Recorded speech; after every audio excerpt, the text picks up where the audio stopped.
मनुष्य के जीवन में सबसे गहरा और सबसे अनुत्तरित प्रश्न यही रहा है, क्या मन कभी तृप्त हो सकता है? यह प्रश्न केवल दर्शन का नहीं, बल्कि मनोविज्ञान, अध्यात्म और आत्म अनुभूति का भी है। मानव मन स्वभाव से ही इच्छाओं का पुंज है। वह भोग चाहता है, सुख चाहता है, उपलब्धियां चाहता है। किंतु यह विडंबना ही है कि जितना अधिक वह पाता है, उतना ही अधिक खालीपन का अनुभव करता है। मन की तृप्ति एक मृग तृष्णा है, दिखती है पर मिलती नहीं। मनोवैज्ञानिक दृष्टि से देखें तो मन निरंतर बाह्य उद्दीपनों पर निर्भर रहता है।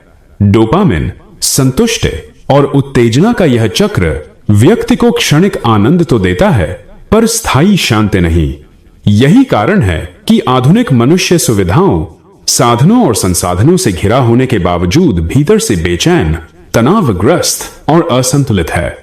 मन की इच्छाएं कभी पूर्ण नहीं होती, क्योंकि मन स्वयं सीमित है। इसके विपरीत आत्मा का स्वभाव भिन्न है। आत्मा न भोग मांगती है, न संग्रह। वह शांति चाहती है, स्थिरता चाहती है और अनंत से जुड़ना चाहती है। आत्मा का आनंद किसी बाहरी परिस्थिति पर निर्भर नहीं होता। जब मनुष्य आत्मा की उपेक्षा कर केवल मन की सुनने लगता है, तब उसका जीवन एक अंतहीन दौड़ बन जाता है, जहां लक्ष्य बदलते रहते हैं पर संतोष कभी नहीं आता। धीरे धीरे वह भीतर से खोखला होने लगता है और यही खोखलापन अवसाद, हिंसा, ईर्ष्या और क्रोध का रूप ले लेता है। आज का समाज ऐसे ही विरोधाभास से भरा है। लोग ईश्वर, आत्मा और धर्म की बातें करते हैं, लेकिन उनका जीवन केवल इंद्रिय सुखों की परिक्रमा करता है। शब्द और कर्म के बीच यह दूरी मनुष्य को उसके मानवीय मूल्यों से गिरा देती है। दर्शन शास्त्र कहता है कि जब विवेक सो जाता है, तब पशु प्रवृत्तियां जाग उठती हैं।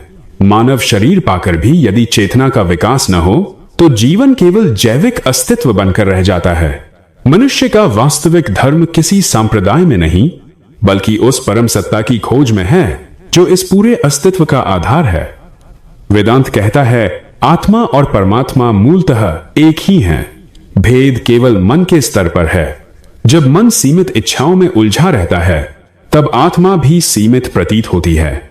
लेकिन जब मन अनंत की ओर उन्मुख होता है, सत्य, करुणा और चेतना की ओर, तब वही आत्मा परमात्मा का अनुभव करने लगती है। ज्ञानी व्यक्ति यह समझता है कि दुख बाहरी परिस्थितियों से नहीं, बल्कि हमारे अपने कर्मों और संस्कारों से उत्पन्न होता है। दुख दंड नहीं, बल्कि परिष्कार की प्रक्रिया है। मनोवैज्ञानिक रूप से भी कष्ट हमारे अवचेतन में छिपे पुराने पैटर्न्स को तोड़ता है। जैसे अग्नि में तपकर सोना शुद्ध होता है, वैसे ही पीड़ा चेतना को परिष्कृत करती है। दुख हमें तोड़ने नहीं, हमें भीतर से साफ करने आता है। ईश्वर कोई दूर बैठी सत्ता नहीं है, वह हमारे भीतर की चेतना है, वही जो हर विचार को जन्म देती है, हर श्वास को गति देती है। वह स्थिर भी है और सक्रिय भी। स्थिर इसलिए कि वह अटल सत्य है, और सक्रिय इसलिए कि उसकी ऊर्जा से पूरा ब्रह्मांड गतिमान है। जब साधक अपने भीतर की उस आनंदमय सत्ता को पहचान लेता है, तब भीतर और बाहर का सारा भेद मिट जाता है। मन सांसारिक आकर्षणों से मुक्त हो जाता है और जीवन एक शांत, उज्ज्वल प्रवाह बन जाता है। शरीर संसार में रहता है, लेकिन आत्मा परमात्मा में विलीन हो जाती है। यही वास्तविक मुक्ति है, यही मानव जीवन की सच्ची उपलब्धि।